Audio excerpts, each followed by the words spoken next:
ஏய், அதான் டாக்டர் வந்து பாத்துட்டு போயிட்டாங்கல்ல, அதுக்கப்புறம் எதுக்கு இவங்களை கூட்டிட்டு வந்திருக்க? டாக்டர் சொல்றது ஒரு பக்கம் இருக்கட்டும். சின்ன வயசுல இருந்து அத்தையோட உடம்ப பத்தி இந்த அம்மாக்கு தான் ரொம்ப நல்லா தெரியும். இவங்க பார்த்தா விஷயம் என்னன்னு தெளிவா புரிஞ்சிரும்.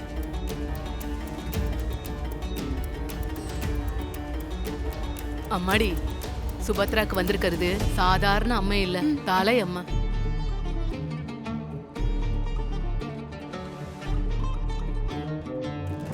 என்னம்மா சொல்றீங்க? ஆமா தம்பி, இந்த அம்மை வந்தா ஒரு வழி பண்ணிடும். ரொம்ப கவனமா இருக்கணும். இல்லன்னு வச்சுக்கோங்க, பெரிய ஆபத்து ஆயிடும்.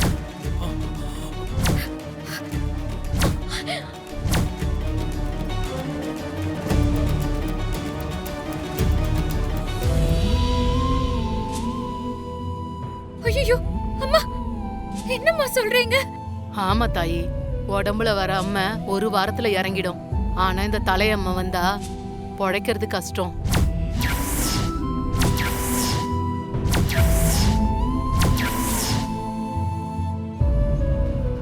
என்னக்கா, இந்த பாட்டி சொல்றத கேட்டா நமக்கு ஏதோ ஆடு சிறப்பு தள்ளுபடி கிடைச்ச மாதிரி இருக்கு. அதான ஸ்ரீஜா, தலையம்மன்னு உன்ன நான் இப்போதான் கேள்வியே படுறேன். எது எப்படியோக்கா, நாம போட்ட பிளான் வழக்கத்துக்கு மாறா ரொம்ப நல்லாவே வேலை பார்க்குது. அம்மா, இப்ப என்னம்மா பண்றது? எங்க காலத்துல வேப்பல காப்பு அரைச்சு போடுவோம். இப்பதான் எல்லாம் டாக்டர்கிட்ட போயிடுறீங்களே. எதுக்கும் அந்த ஆத்தாவ நல்லா வேண்டிக்கோமா. அவ மனசு வச்சா எல்லாம் மாறிடுமா. நான் வரமா.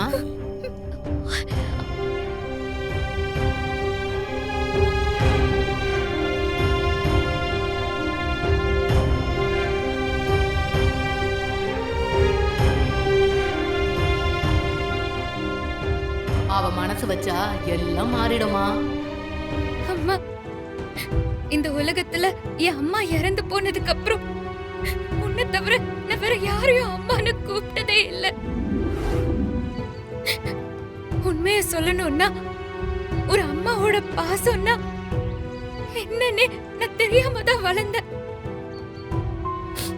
ஆனா எப்போ விஷால கல்யாணம் பண்ணிக்கிட்டு அந்த வீட்டுக்குள்ள நான் அடி எடுத்து வச்சேனோ, அப்பவே என் அத்தை எனக்கு அம்மாவா மாறிட்டாங்க. இப்போ அவங்களுக்கு ஒரு பெரிய ஆபத்து வந்திருக்கு. அத்தைக்கு தலையில அம்மா போட்டிருக்கு. அவங்க பொழைக்கிறதே கஷ்டம்னு சொல்றாங்க. எனக்கு எனக்கு ரொம்ப பயமா இருக்கு. எங்க அம்மாவை என்கிட்ட இருந்து பிரிச்சிடாத ப்ளீஸ். எனக்கு ஒண்ணு விட்ட வேற யாரும் இல்ல தாயே. நீதான் அவங்கள காப்பாத்தி கொடுக்கணும்.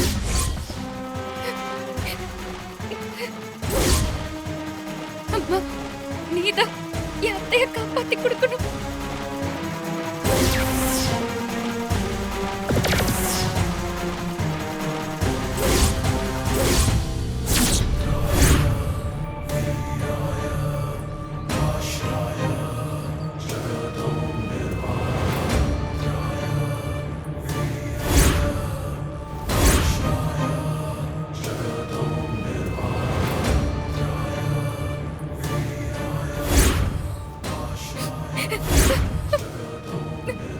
அம்மாடி இசை,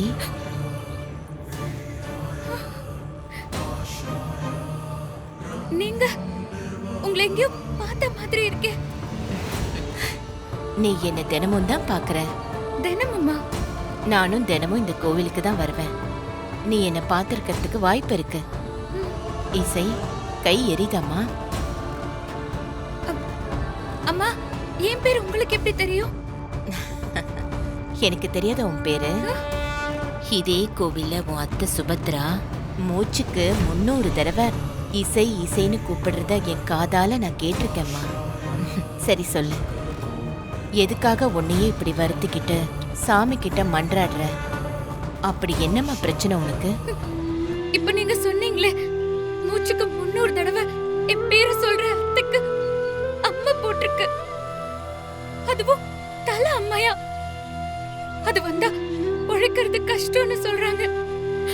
அதான் அம்மன் கிட்ட என் அத்தைய காப்பாத்த சொல்லி வேண்டிட்டு இருக்கேன். தலையம்மா தானே போட்டிருக்கு. எனக்கு சுபத்ராவை நல்லா தெரியும். நான் அவங்கள பார்க்கலாமா? அம்மா, உங்க உங்க பக்கத்துல நிக்கும் போதே என் மனசுக்கு ரொம்ப நிம்மதியா இருக்கு. நீங்க தாராளமா என் அத்தைய வந்து பாருங்க. வாங்க. வாமா. பதில் சொல்லுங்கன்னு சொல்றேன்ல. ஸ்ரீஜா இருமா, என்னம்மா விஷயம்? மாமா, இவங்கள நான் கோவில்ல பார்த்தேன் மாமா. அத்தைய தெரியும்னு சொன்னாங்க. அத்தைய அவங்க பார்க்கணும்னு சொன்னாங்க. அதான் கூட்டிட்டு வந்தேன். வணக்கம்மா. சுபத்ராவை பார்க்கலாமா? பார்க்கலாம், வாங்கம்மா. வாங்க. எல்லாம் ஏட்டிக்கு போட்டியாவே பண்ற பாரு. சரி வா. வர்ஷினி,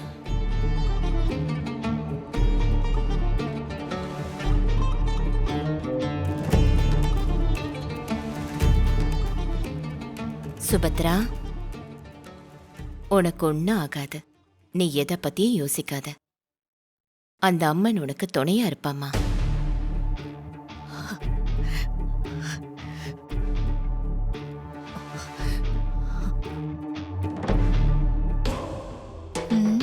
ஸ்ரீஜா, இவங்கள பார்த்தா எனக்கு சரியாவே படல. இவங்க இருக்கிற வரைக்கும் இசைய ஜெயிக்க முடியுமான்னு எனக்கு தெரியல. அக்கா பாத்துக்கலாம்க்கா. ஏதோ பூ விக்கிறவங்க மாதிரி இருக்காங்க இவங்கெல்லாம் ஒரு ஆளுன்னு. அம்மா, பக்கத்து வீட்ல இருக்கிற ஒரு பெரியவங்க என் அத்தைக்கு தலை அம்மா போட்டிருக்கு, அதனால பெரிய ஆபத்துன்னு சொல்றாங்க. அது உண்மைங்களா அம்மா? அவங்க சொன்னது உண்மைதான் இசை. ஷிஷு.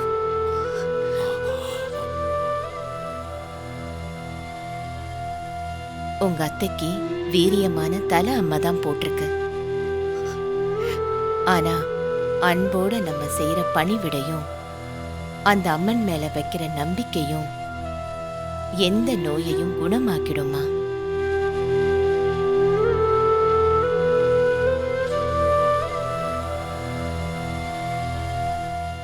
நீ போய் சாமி கும்பிடு. உன் அத்தைக்கு எதுவுமே ஆகாது.